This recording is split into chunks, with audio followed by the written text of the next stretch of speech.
Hello, welcome to Jason the Old Millennial. My name is Jason, speaking here in my basement in the great state of Kansas.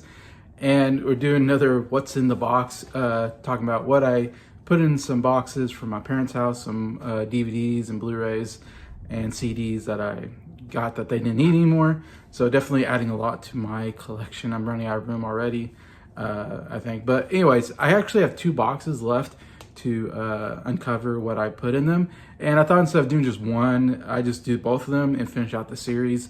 And you see everything that I got out of these boxes. So I'll try to go through this as quick as I can. Yeah, so let's give it the first box here. First movie I got is Get Hard. Will Ferrell, Kevin Hart comedy. Yeah, overall I thought it was a funny comedy. It's it's definitely very R-rated. Normally I wouldn't get this one, but again, it was at my parents' house. I know my parents wouldn't like this movie, maybe. Might be my sister might have bought this at one time. Anyway, so I was sitting there, so I grabbed it. I was like, why not? It has some laughs in it. I'm a big Will Ferrell fan.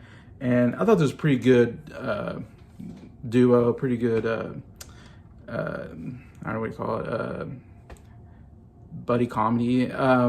Will Ferrell's been doing a lot of these kind of buddy comedies. I feel like he's been doing pretty good. I mean, with like Mark Wahlberg, he's made a couple and he's done really well with him. And yeah, so it just seems like one of many buddy comedies that Will Ferrell's been doing lately that have been very solid. All right, here we got Meet the Parents. Yeah, a really good comedy. I remember when it came out, and I don't know if I saw it in the theater, but one of Ben Stiller's, I think, best comedic performances, and Robert De Niro too. Robert De Niro was, I don't know if this is the beginning of him doing more comedies. He might have done Analyze This and before this with Billy Crystal. That might have been his first like doing real comedies, but I feel like he really kind of got into doing more comedies at this point. And this is probably one of Robert De Niro's best comedic performances. Okay, he's mostly known for being this very serious method actor early in his career. Of course, now he's getting older. He's definitely delving more into comedy. But yeah, it's a solid comedy about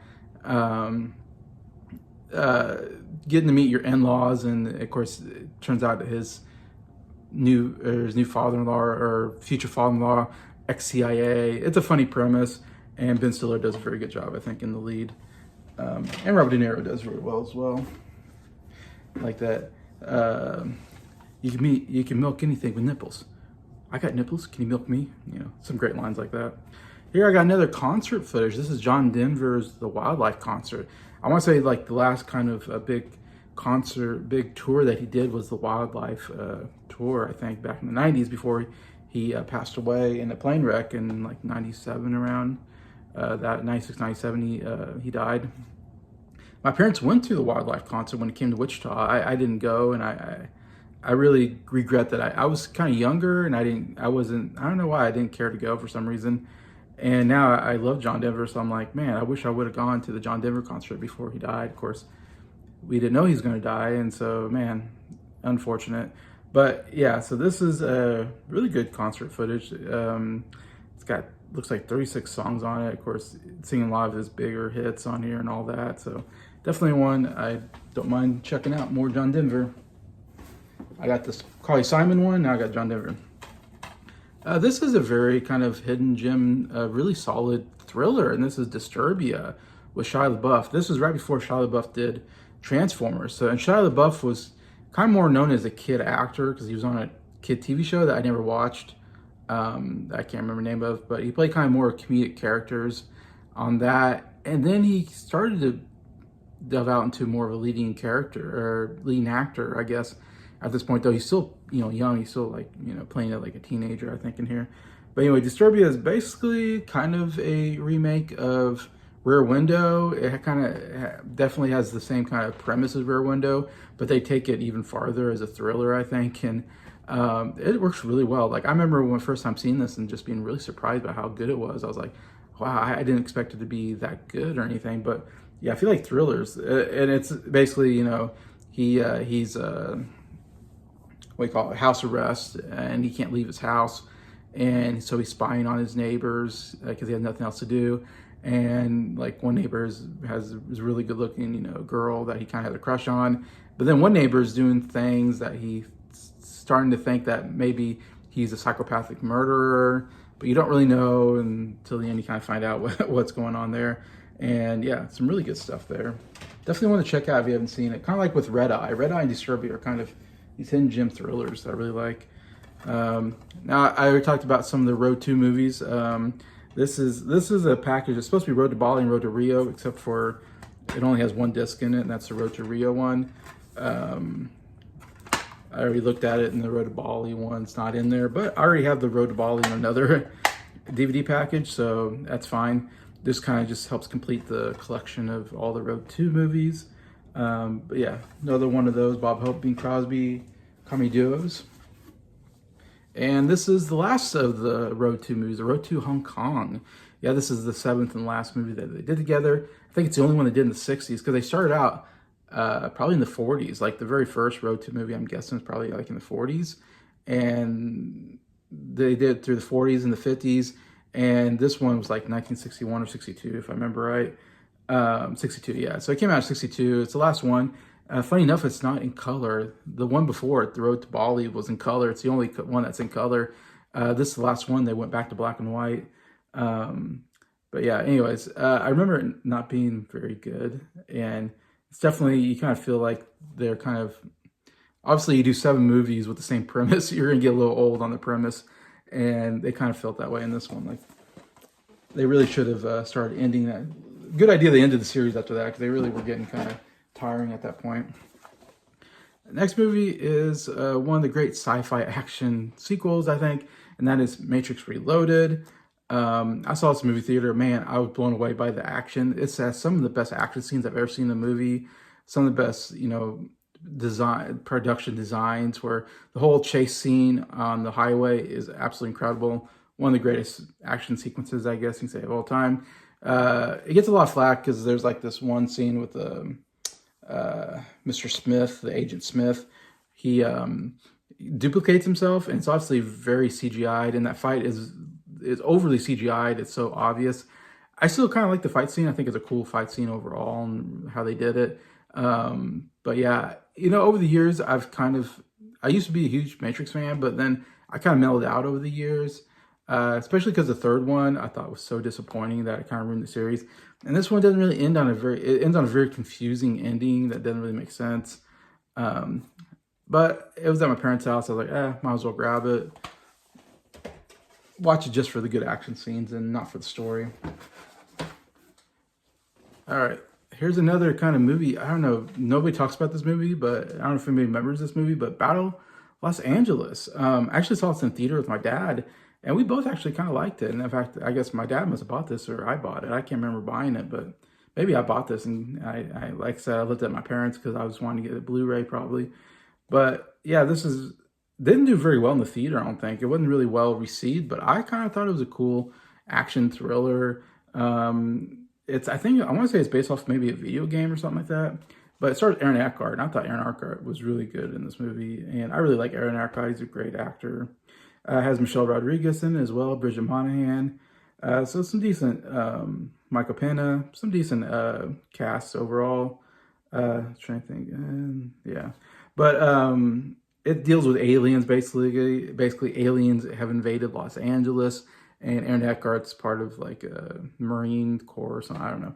And so it's all, chaos, and they're trying to fight the aliens, but the aliens are like almost overpowered, and they got to figure out how to, defeat the aliens kind of thing.